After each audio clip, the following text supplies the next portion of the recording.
Hey fam, it's your man Dante the Dark Knight, and welcome to another edition of Eagles Talk, the number one Eagles coverage show on Facebook that's by Eagles fans for Eagles fans. I'm sorry about that. My co-hosts are running a little behind, and I do not like to let the crowd wait. I think you guys deserve to see Eagles Talk when we say we're coming on. So I came on anyway at 7 o'clock. We got a lot of things to talk about.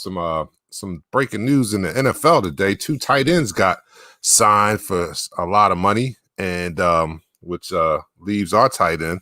I don't know. We have to talk about it. I don't know what it does for our tight end here, but they just drove up the price of tight ends here, and that's one George Kittle and Travis Kelce. So without further ado, man, let me start this fourth quarter. We don't have the soundboard because Pat has the soundboard and Pat's not here. So we have to just start this first quarter. And now you're listening to the first quarter. Okay, all right. So we don't have the drop. All right. So if you are new to Eagles Talk, you need to understand we like to talk about our favorite football team, and we like to do so in such a relaxed manner that we enjoy our favorite adult beverage. I got the light beer because I didn't want to bring the Stella because the Stella is green and I got the green screen. I don't want to mess things up, so I had to bring out the Miller's Light. So I got the Miller's Light, but I am partaking in some more of the tequila. I think I'm doing good with just the tequila. I still have my wits about me when I get to the fourth quarter, so I'm going to continue to do the tequila. All right, so you guys let me know what you're drinking out there, and we can get this show on the road. All right, everybody out there, to our Philadelphia Eagles, down the hatch. 3, 2, 1. Again, I apologize. No sound effects, so there'll be no clapping today. All right, so like I said, George Kittle signs. Travis Kelce signs. The Cowboys sign Everson Griffin. Some things have happened this day. Some things have happened today, and they all have an effect on the Eagles. So first, George Kittle he signs a 5-year, $75 million extension, making him the highest paid tight end in the history of football. Yes, I know Ertz is sitting there like, yes, drive the price up. And then right after that, not too long after that, Travis Kelce, the Chiefs come to agreement with Travis Kelce and extend him to a 4-year, $57.25 million contract extension. And it makes him easily the number 2 highest paid tight end in the business. Now, you say, well, how that affect us, Doc? Well, it makes bringing Ertz back very, very costly if we're going to go that route. So, you guys were talking about I heard some scenarios, which I think it was ridiculous, but I heard some scenarios in the offseason where some people wanted to trade Ertz, throw him in a Packers deal for somebody or whatever. Well, look, with his price just being driven up by those two signings, I don't know if he'll be a cap casualty unless he's just going to take one for the hometown discount. So this may affect whether we're going to have Ertz in the future here. So I thought those two signings are good for those guys. George Kittle, Travis Kelce, easily like 1-2 in the league. I mean, we can make an argument for Ertz, but these guys are easily top 3 in the league, and they're getting paid like it now. All right, look, I got my co-host just showed up. He just pulled up. I'm going to add him. So, yo, what's up? Yo, what's going on? Can you hear me? Yeah, we hear you. We hear your late ass. It wasn't my fault, man. Oh, okay. Not my fault. All right. So it wasn't my fault. All right. The people. I'm here, man. I'm here. All right. So far, we're talking about the two big tight end signings today with George Kittle and Travis Kelce, and how that has driven up the price for Ertz, and may make it a little difficult to bring him back next year. I know I'm looking way far ahead into the future here, but they just set the market here. They just set the tight end market. Yeah, I hear you. I hear you. I really do. But I mean, let's be real about this. They are two dynamic tight ends. They get yak. Some that Ertz is not, but you know what? Ertz has been very consistent since he came in the league. He's going to get paid.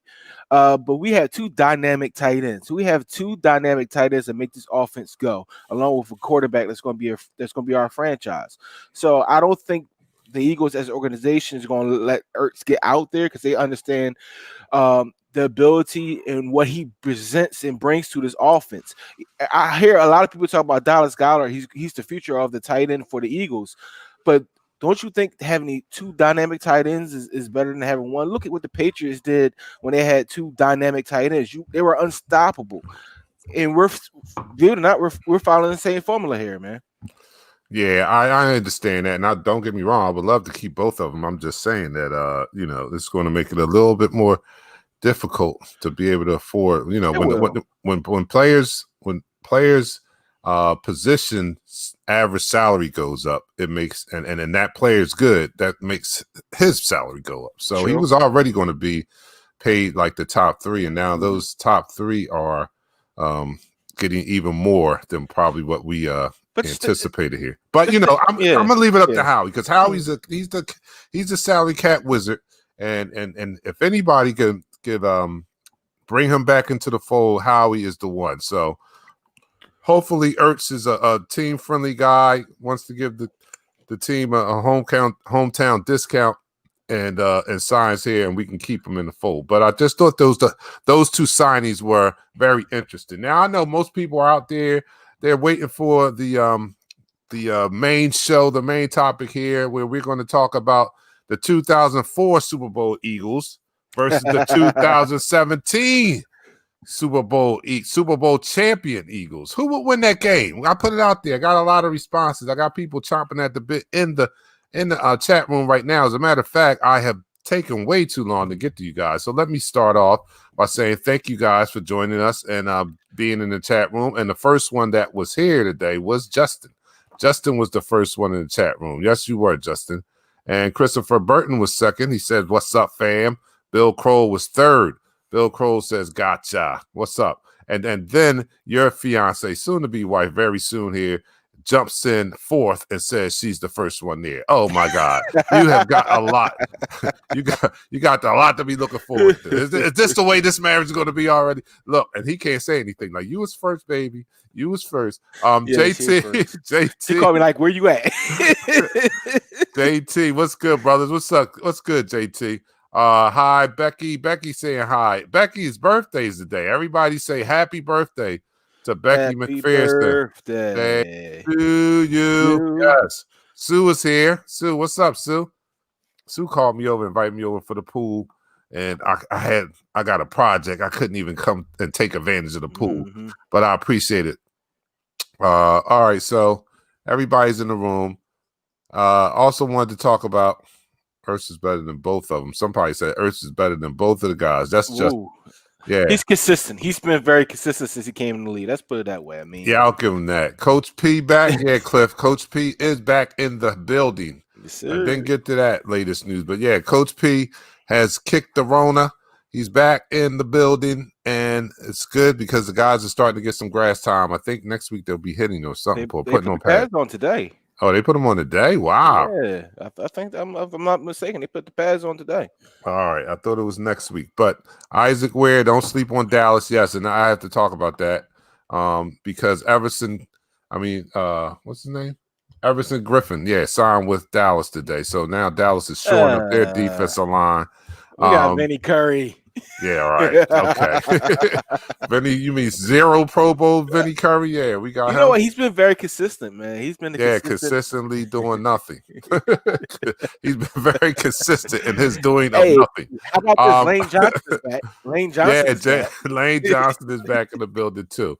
Tim Mack says, "I think Ertz will definitely work with the organizational money. Remember, him and Julie are a power couple with big dough already, and I believe Ertz has love for Philly." I also believe that, and I believe that if anybody's gonna bring him back, how he can do it, and it's not going to be a hard sell because, like he said, like Tim Mack just said, he loves Philadelphia. Him and his wife are a staple here in the Philadelphia area, so hopefully that could be worked out.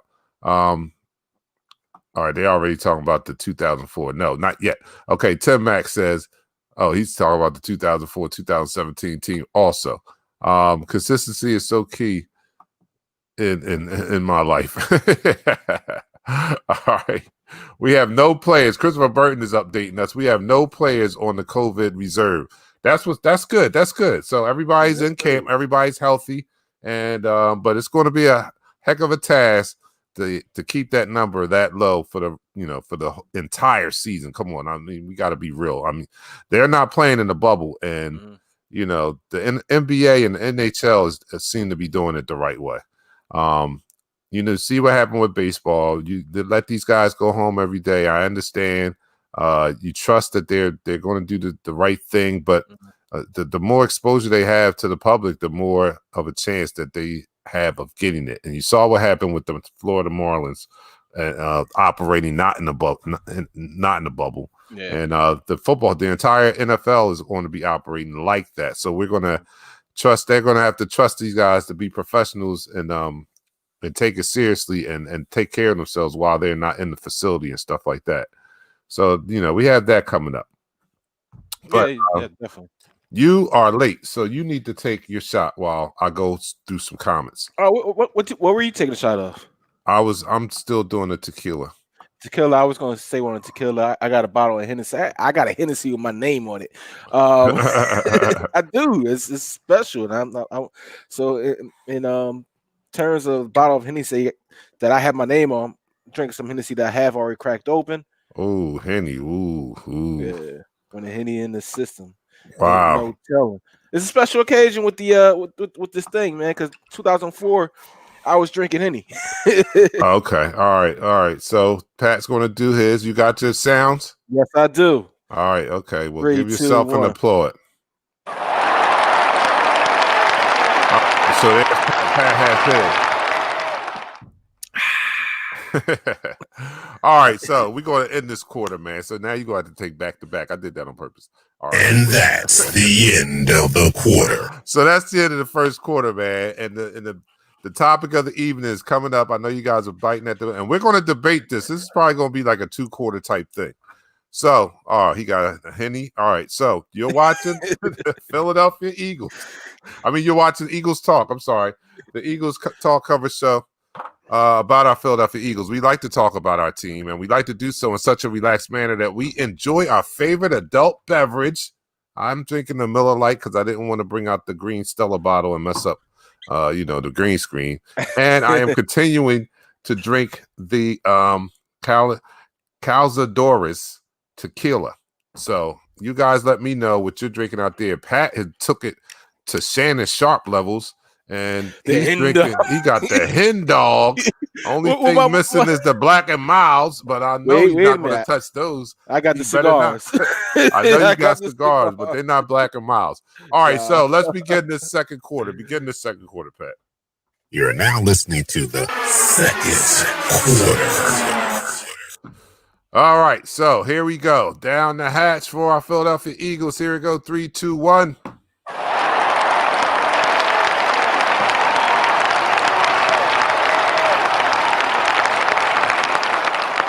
All right, so look, I put this thing out there. I know we talked about it. No, we haven't talked about it on this show here. No, yeah. But we're going to talk about it today. 2004, and who suggested this? It's somebody in the chat room. I can't remember his name. Was it Cooper or something? I can't forget remember who it was, but it was a great suggestion.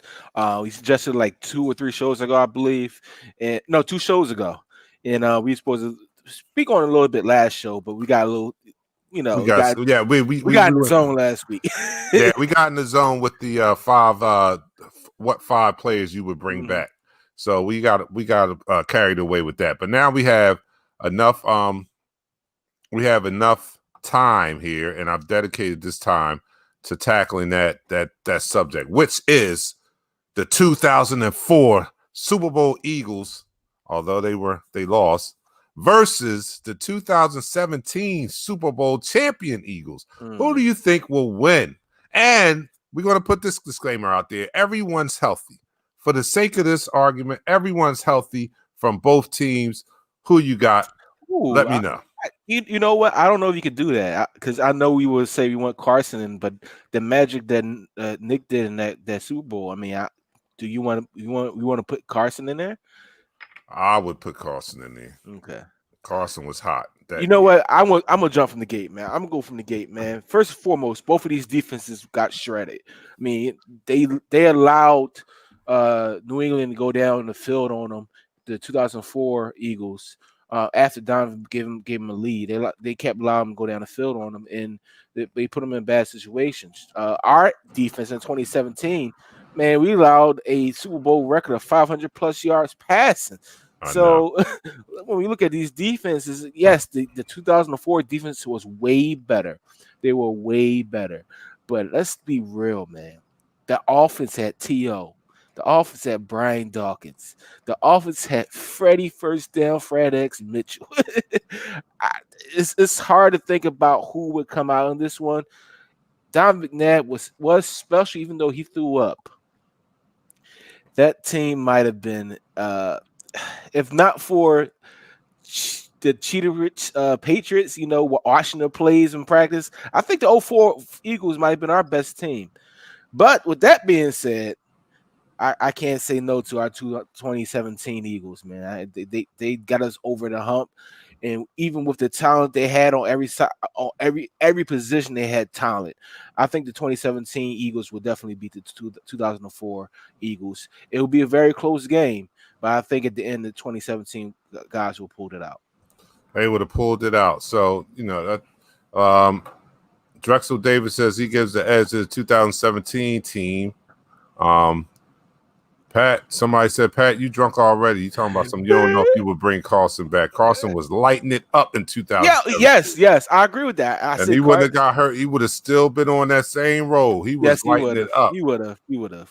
All right. Somebody said 2004 Eagles. All right, so let's just break it down. Isaac Ware, I'll put his comment up there. He says, I'm putting Carson in, especially if he don't beat out Trubisky this season. I still love you, Nick. No disrespect. All right, Justin's got to leave. Thanks, Justin, for tuning in. We'll see you. Man. All right, so, yeah, I mean, on paper, you look at the 2014 T.O. right there trumps, I mean, his he trumps all of our receivers by himself. He trumps all the receivers on this team by himself. But his running mate was not that great over there on the other side. The drop off was significant on the other side. But with that being said, he had Pinkston, Freddie Mitchell. I mean, right. they were people that Donovan made things happen with before T.O. got there. Yes, so he did. Yes, T.O. was a big upgrade. Then you had who? Yeah, Brett Selleck. Selleck was no, he had Chad Lewis. I mean Chad Lewis. Remember, Chad Lewis got injured. We got Jeff Tomlinson. So Jeff Tomlinson started for Chad Lewis because he got injured in the NFC Championship game. So it was no more Chad Lewis in that Super Bowl. That was a key injury. That really was a key injury. That's the first time I'll give him a slight edge on the receivers for 2004 because of T.O. But I'm not saying that our wide receivers for 2017 was okay, man. I mean, you had Alshon Jeffrey playing on a separated shoulder, and he kind of put up some numbers, made some big catches, man. Torrey didn't really light it up in the regular season. His playoff run was the biggest thing he did. He impressed in the playoffs. He really showed up in the playoffs. Then you have in the slot, Nelson Aguilar. If 1 year he actually played, that was that year. He actually had a great year in 2017. His best year of his career was in 2017. Yes, he did. He definitely had a great year in 2017. That was his best year, hands down. We all know that. But all right. So if we're going to do the receivers for the 2017 team that you just did, you just named Alshon Jeffrey, Torrey Smith, Nelson Aguilar. So I got to count on that with Terrell Owens, Todd Pinkston, Fred X Mitchell. Which is saying nothing. You didn't say anything yet. When you get past T.O., I went to sleep. You didn't say anything after T.O. T.O. is two receivers. T.O. is two receivers, man. All right. So look at this. I said I give the edge to to the 2004, but not by much. I don't think it's a slam dunk, and I'm only saying that because of T.O.'s prowess alone. But I only mentioned that the 2017 receivers were not. They weren't as bad as you thought they was. I'm telling you, Nelson Aguilar had a great game, and not only had a great game, he had a great Super Bowl game too, along with Alshon Jeffrey too. And then if you look at Torrey Smith and what he did in the playoffs, especially the NFC Championship game, I'm telling you, they beat in 2004, but 2017 receivers were not that far behind. All right, so let's go to the offensive line. I think I give the offensive lines pushes on them. Yeah, I have to agree with that because we had Runyon, Thomas. We had a nice offensive line back there. Yeah, and we got two guys that should be in the Hall of Fame. Trey Thomas and John Runyon, they should be in the Hall of Fame. Then you go to the center position, Hake Fringley, Jermaine Mayberry, Artis Hicks. Artis Hicks actually filled in that year. So, I mean, those guys, they were solid up front. They created a lot of holes for our running backs and held up well for Donovan McNabb. All right, so now you got the offensive line. So here we go to the running backs, right? Running back by committee in 2017, right? Yeah, it was. All right, so we had Corey Blunt. I mean, we had Blunt, LeGarrette Blount, Corey Clement, Jay Ajayi. Yep. And let's just stop right there. So yeah, we gotta stop right there. That's all we had. All right, so we stop right there. Versus who we had in there? Deuce there. Deuce was Deuce there? I'm looking right now. I don't see Deuce there. So we had Rio Maye, Brian Westbrook. No, we didn't have. He wasn't there. We didn't have Deuce. No, Deuce was not there on that team because I had John. Was John Corey Ritchie. there? Corey there? Corey with who? The 04 Eagles? No. Correll Buckhalter. Was Correll Buckhalter there? No, we had Eric McCool. I remember Eric McCool from Penn State. All right, so I'm gonna give the running backs to the 2017 team. No, wait, I didn't finish. We had Brian Westbrook. We had Dorsey Levens. I said Brian Westbrook. You had Dorsey Levens also. All right, so I'm still giving it to the 2007. Yeah, I give it to this guy. I'm giving it Deuce was with Pittsburgh at that time. Yes, so Deuce was was he with Pittsburgh? Yes, he was with Pittsburgh. Yeah, he was in there. Yes. All right, so yeah, Corey Clement had a great rookie season that year. You did. LeGarrette Blount, his yardage speaks for itself. Once they started rushing the ball, I mean, come on, they were the third leading rushing team in the league of 2017. So I'm going to give them the nod on that. And you know, although this was Dougie's second year, and that first game or that loss against Kansas City when he only ran the ball like 3 times, since from that game on in 2017, he really utilized the run game, and it proved. I mean, it showed itself by being the third leading rushing team in the league that year. Yeah. So he was willing to change up. Where 2004, Andy Reid was still 2000. He was still in that run. I mean, that pass first mentality. Forget about the run and things like that. So yeah, I'm going to give the running game to the 2017 Super Bowl champion Eagles. I agree to that. Now we go to the defensive side of the ball. Ooh, a little tough there. We want to go defensive line. Defensive line. Who's on the defensive line? So for the 2004 Eagles, you had Javon Curtis at one defensive end. You had Corey Simon at defensive tackle. Darwin Walker at another defensive tackle. Then you had a star rising in Derek Burgess. You remember when they played the Vikings in the NFC Championship game? Derek Burgess had like 3 or 4 sacks against Michael Vick. Michael Vick couldn't do nothing against them. So they were getting pressure, man. That defensive front was getting pressure. But let's look at the 2017 Philadelphia Eagles defensive line. Vinny Curry, which he's back now. Timmy Jernigan. Fletcher Cox is a monster. And big play Brandon Graham. Look. Man, all right. I mean, on paper you look at it, but this defense of line that Vinny Curry had an okay year. I mean, we always expected him to do better than what he had, but that year he had was good. It was a good year for him. I don't know if I'm going to give the edge to 2017. I'm just saying they had some warriors out there. They had the freak, man. Barnett was a rookie that showed a lot of promise. Yeah, Barnett was definitely a part of that rotation. Timmy Jernigan had a heck of a year that year. He did.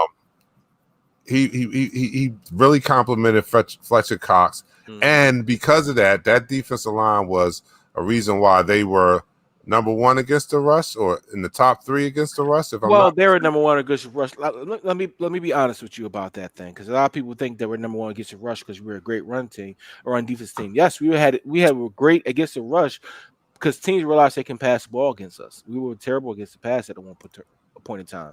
So I mean, our defensive line, they were great pass rushers. They were great against the rush. But at times they couldn't get to the quarterback. At times they couldn't get. It was more evident than none when they played the Patriots in Super Bowl. 500 pass yards, man. You don't need to run the ball when you can throw 500 yards. All right, so we're going to give the D lines. I'll give it to 2004. I'll give it to 2004. And I'm rooting for the 2017 Eagles, but you know what? That 20. I mean, I'm just trying to keep the conversation going. We got some comments out there. Let me see. David Evans says the D lines are even. Anthony A says 2004 defense was just hit you. You have to. Yeah, they were. I mean, they were dynamic. We can really get to the linebackers now, but they were a dynamic crew. I think that was wasn't Jeremiah Trier back by then? Jeremiah Trier came back, yes. Yeah. X-Man. Right. All right. So let's go to the linebackers. The X-Man is one of them.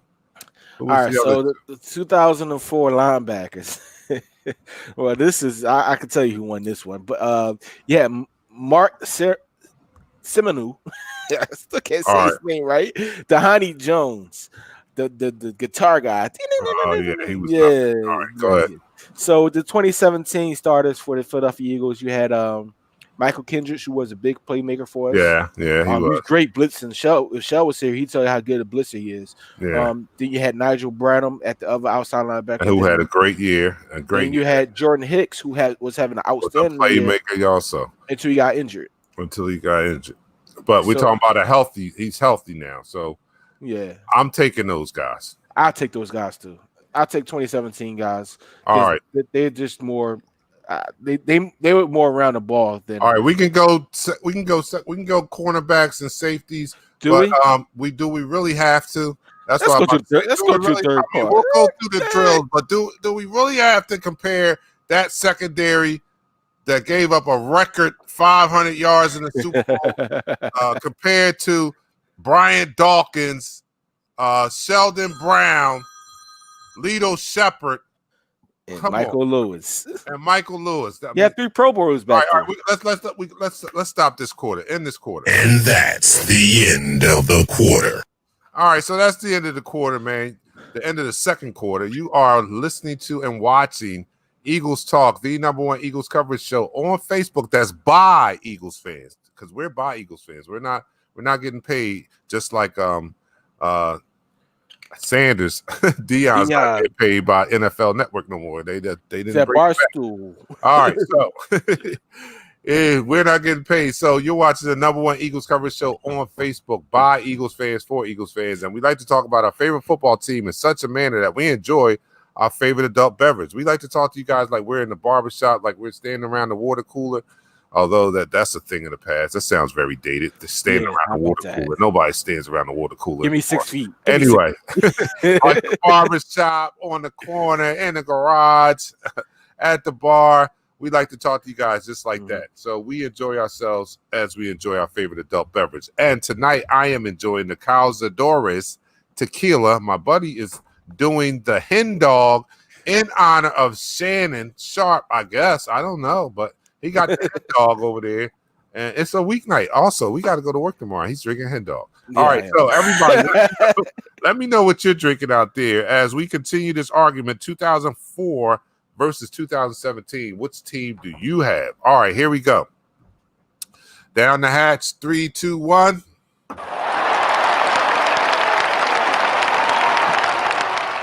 You're now listening to the third quarter.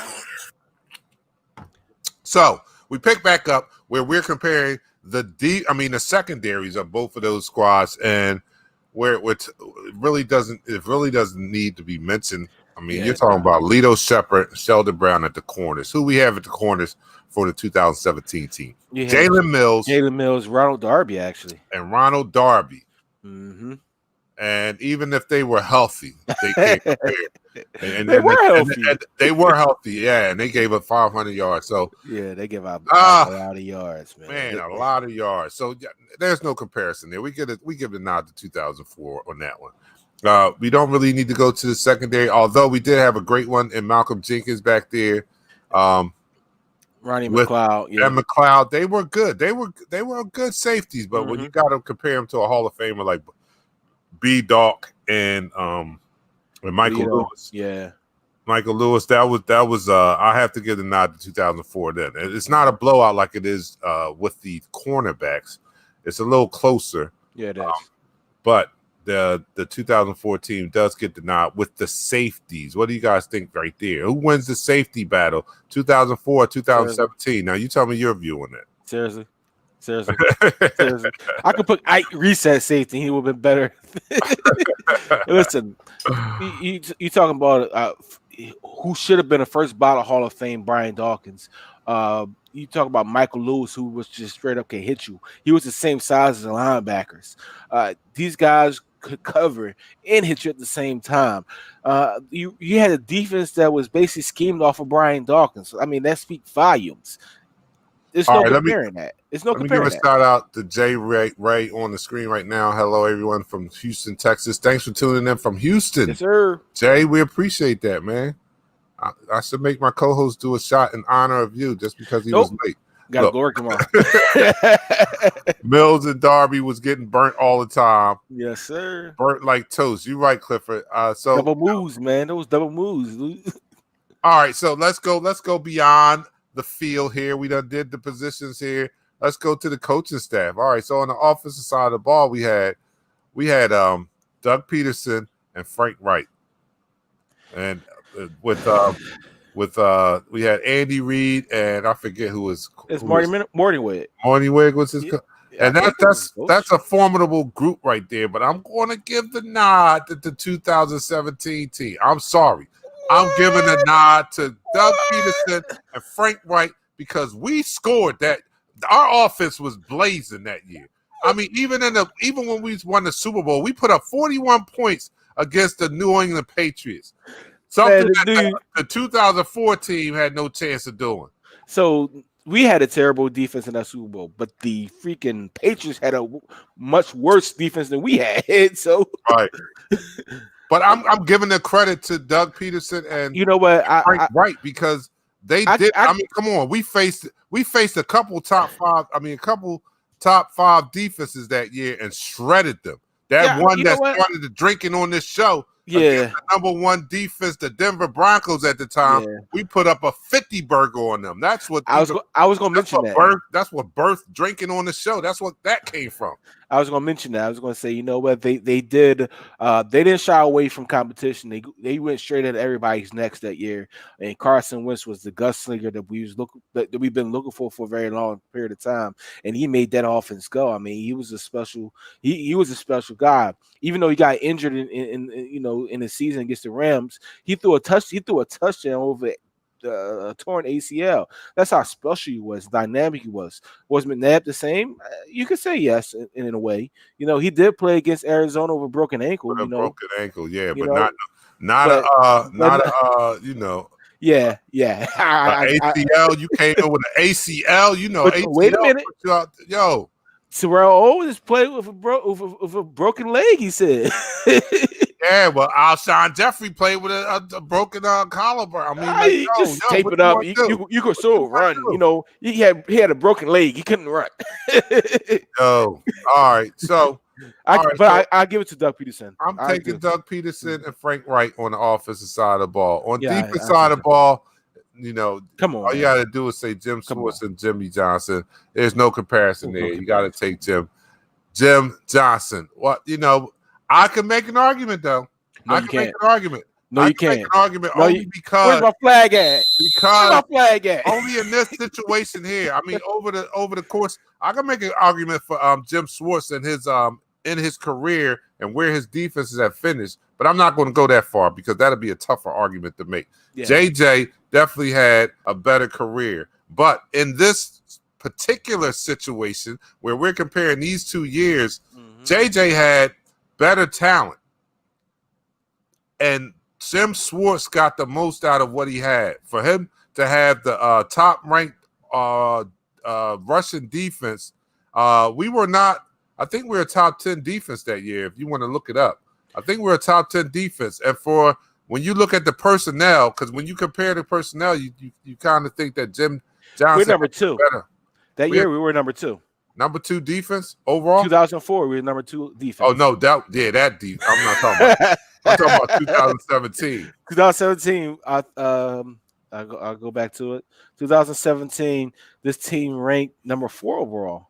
All right, see, so you don't. That's what I'm saying. I'm giving him credit because when you look at the personnel, you might think, and you look at the personnel and the leader of that defense, you might think, okay, Jim Johnson blows them away. I mean, Trotter, Curse, Burgess. He had some, and the secondary, like it was, he had some players over there. And when you look at what Jim Schwartz had, Jalen Mills and Darby as his secondary, and he still took that defense to number 4 in the league, that was an accomplishment. That might be, he might have outperformed Jim Johnson in that alone. Just having that defense with those players on there and having them at number 4, I can make a case that was an outstanding year. You take that defense. I don't know who else can do what he did with that defense. No. I'm sorry. You gotta understand something. If you go back and look at the 2017 season, the offense put up points, and because they put up points, other teams had to go ahead and abandon certain schemes that they had in the game. They had to pass it, right? And we were able to sit back and do what we did best at the particular time. When we got into close games and actually physically had to play defense, we looked bad. Kansas City, Seattle. We look bad even against when we played the Falcons. When it was a tight fought game, we were looking bad at some points of that game. It wasn't for a couple plays here and there. We're not talking about this 2017 team, but in hindsight, it's 50-50. We are now. So yeah, I mean, I could make. I mean, it's not a very strong argument, but I can make a case. I can make a case for Jim Schwartz getting the most out of what he had and taking a ragtag, especially ragtag secondary, and having that unit number 4 defense overall.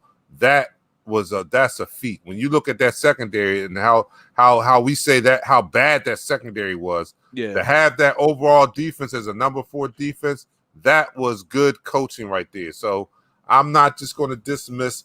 I'm going to give the nod to JJ, no doubt, but I'm just not saying it's a blowout. Not when you look at those 2 teams right there. It's not a blowout in my eyes. Okay. It's not a 50-7 blowout. It's a 50-24 blowout. Gotcha. Nah. I'm sorry. Yo, he had Jalen Mills, and look, we look at it because we're a little personal. We looked at the years subsequent of 2017. When you look at just 2017. Jalen Mills did not grade bad as a cornerback that year. He did not grade bad. And I'm not even thinking about. I didn't even mention the slot corner we had. Patrick Robinson, who was like one of the highest rated slot corner. Yeah, he was the highest rated slot corner at that time. So I'm telling you, man, it's not a blowout in my opinion. But I'll give the nod to JJ. We didn't talk about this when we were on the opposite side of the ball. And this is probably the biggest argument out there. And you guys out there, let me know what you think. But we didn't talk about the quarterback position. We didn't, and that's a big argument right there. So this quarter is about to end in about 20 seconds. So let me let this quarter end. I got something else in that fourth quarter. The argument of 2004 versus 2017. Pat is already going out on a limb and said that he gives the nod to 2017 team. You guys let me know what you think out there. I have not given my final verdict yet.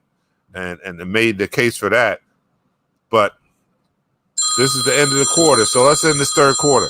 And that's the end of the quarter. So with that being the end of the quarter, you are watching Eagles Talk, the #1 Eagles coverage show on Facebook by Eagles fans for Eagles fans. I'm wearing some of our paraphernalia, but it's so gray that you can't really see it.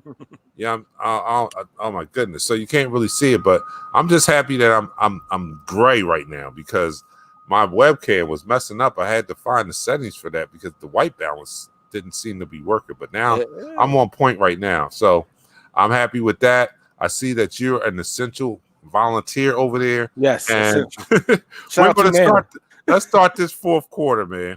You're now listening to the fourth quarter.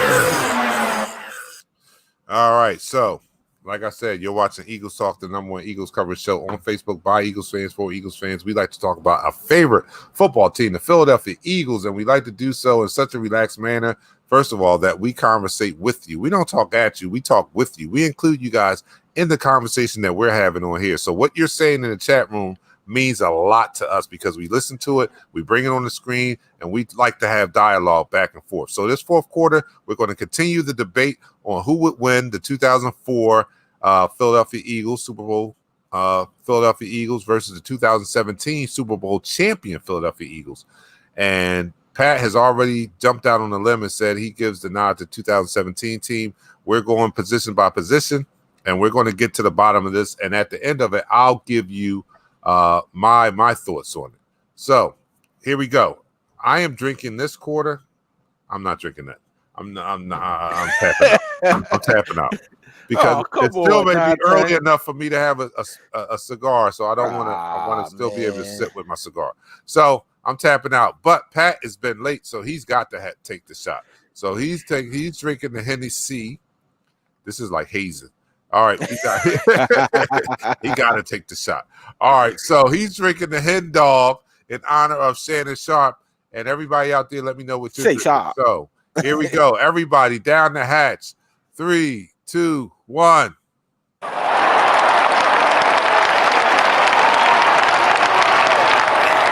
right, so we went over the offense and we went over all the positions, but we didn't cover one.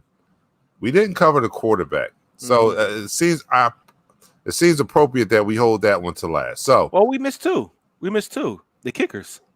Oh yeah, we didn't do the kickers. David Akers versus Mr.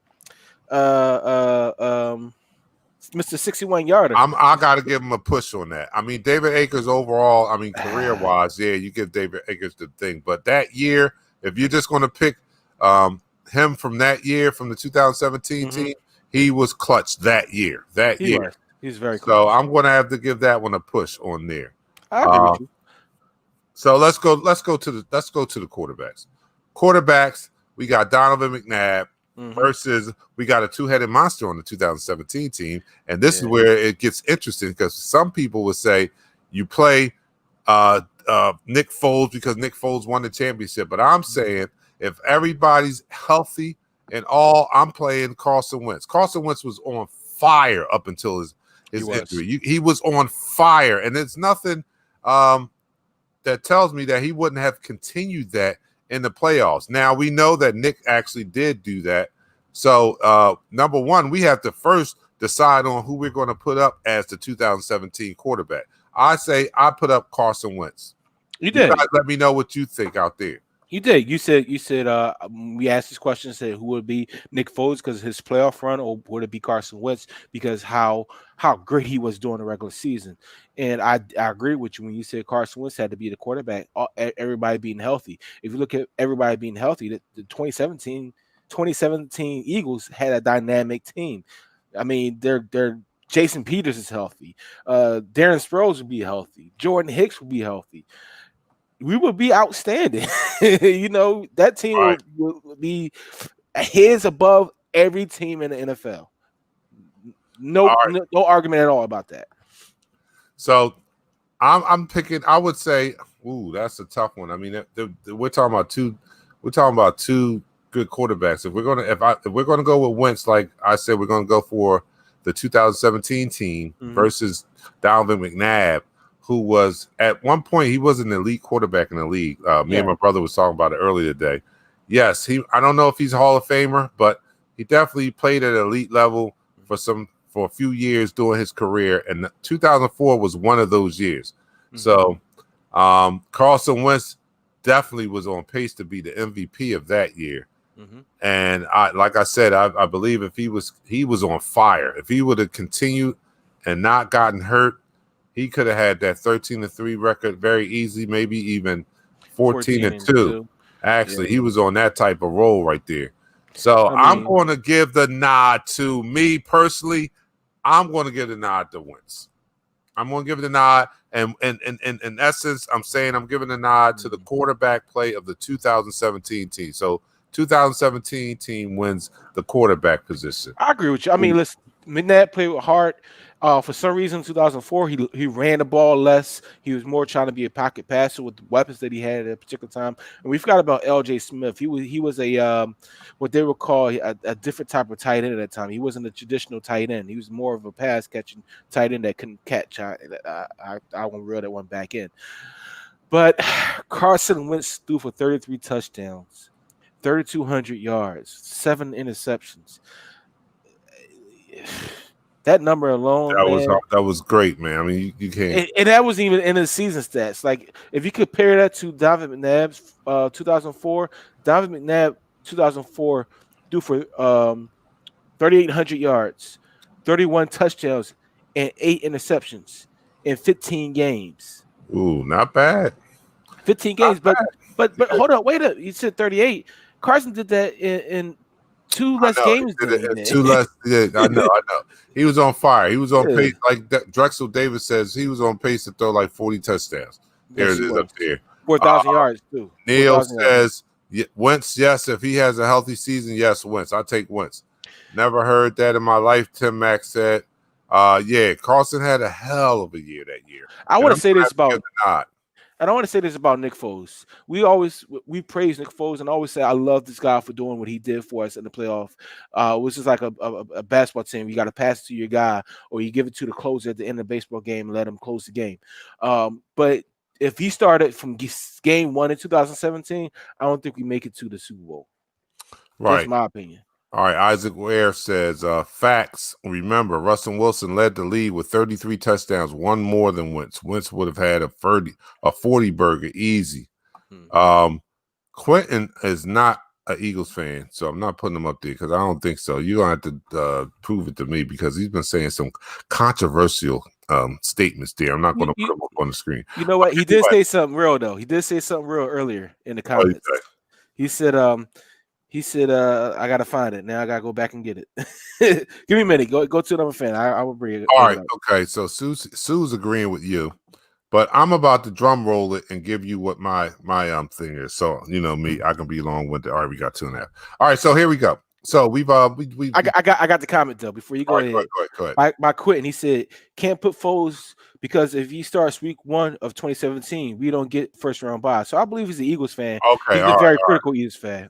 Yeah, okay, all right. He came up there. He just said it. Yeah. I'm an Eagles fan. I was just responding to other comments. All right, Quentin. All right, you back in, boy. Because I was like, yo, who is this guy? I was about to sick the bird gang on his ass. All right, but anyway, all right, Quentin. I respect your opinion there. So here we go. All right, to sum it all up, 2004 versus 2017. I'm gonna go with 2017. I'm gonna go with the 2017 team because you can't put the intangibles were greater with 2017. I mean, come on, it was a special season. These guys were so on the same page. It was such a tight-knit group. It was like magic that was going on that year, and you can't discount that or not include it in the equation of deciding which team would win that. These guys actually believed that they were going to win when their MVP candidate quarterback went down. I mean, for real, come on. The life went out of a lot of us when Carson went down in the 13th week. We were like, oh, my God. But I remember distinctly on our program, we made it a point to keep the attitude positive and keep and keep anything is possible alive. And that seems what the team did. They definitely kept that belief in themselves and that close-knit bond that they had and the magic of next man up. It was an incredible year, and I have to believe that wouldn't be any different if these guys had to play each other. They just showed more passion and more heart, and there was some magic that was going on with that 2017 team. Hence, that's why we won the Super Bowl. I mean, we outscored the evil empire. We put a 41 burger on the evil empire when they were charging, and we couldn't stop anything. We still put up 41 points on them. So I'm going to have to give the nod to Carson Wentz and the gang over the 2004 team, and that's where I am. I appreciate the honesty right there. Ooh, I know. I know we're about to end. I'm gonna do like 2-minute overtime. And that's the end of the quarter. I'm gonna do a 2-minute overtime real quick. So we talked about that 2017 team and 2004 team. If that 2004 team stays healthy, Terrell Owens never gets injured in that Dallas game. He stays the Eagle. You know that, right? Right. There's no press conference in the playoffs, going to the playoffs, asking McNabb, can you do it without Terrell Owens? There's no question like that. But my second question in this overtime, of this coaching tree, who has the best coaching tree? Well, that's not even that's a open and shut case right there. I had to put it out there. It's Andy Reid. I mean, come on. I mean, Andy Reid. I mean, Doug Peterson came from the Andy Reid coaching tree. Yes, but Andy Reid easily. Andy Reid has what? He has Doug Peterson, who has a Super Bowl. He has Harbaugh under his belt that has a Super Bowl. Mm-hmm. He has Ron Rivera that has gone to a Super Bowl. Maybe he didn't win. So Jim Harbaugh, Peterson, who have won Super Bowls, Ron Rivera, who went to a Super Bowl. You got to give it to Andy Reid on the coaching tree. That's easy. Andy, I mean, walk it to him. Yeah, Peterson just doesn't have enough years in there, and he's a branch on somebody else's tree. So no, that's a open and shut case right there. But guys, man, I appreciate you. Thank you, Pat, for definitely coming back. I mean, showing up. I mean, good grief. I got my soundboard over here because I can't be left with my underwear down. I can't be left. And when I leave all my eggs in one basket and somebody else show up, I'm like, damn, I don't have a soundboard. So you guys are not going to do that to me next time. But we good. Showing up. I thank you guys for showing up. You know what? Go Flyers. How about that? Yeah, go Flyers. Go Flyers. That's the closest team we have to win a championship, and I think it's going to go down. I think it's going to go down this year. So you heard it from me, Dark Knight here first. Flyers, NHL champions. Thank you, everybody, for look, Dwight Dobson. Oh, let me throw this in here before I get out of here. I met another neighbor, and finally I have an Eagles fan and an Eagles partner. Oh, my goodness. Oh, thank you. I don't know if Jason is watching, but Jason, he's right behind. I can see him off my deck, too. And he says he sees me on my deck relaxing and chilling at times. But we finally introduced ourselves, and he's a cigar smoker also. So he's an Eagle fan. So I finally have somebody on my side amidst all the Giants fans and the Redskins fans and the Green Bay fans. And Hey. The Washington football team. Oh, Washington football team. I'm sorry. Right. You're right. But with all that, I finally have an Eagle brother in here, and we're going to have an exciting upcoming season, man. Thank you, everybody out there, for tuning in. We will be back next Thursday at 7 o'clock. At 7 o'clock, like we said. I'll be here at 7 o'clock. All right, take us out with the theme song, man. We go live in 5, 4, 3, 2. Smash him up, crack that fool. Quarterback crack, yo, sack that fool. Hit him. Smash him up, watch that move. Went too swift, can't catch these dudes. Hit him. Listen. It's Eagles talk live. Let's talk Eagles. Philly bleed green. It's from your people. Fly, Eagles fly. Let's beat the squad. Big Pat, Shell, and Dante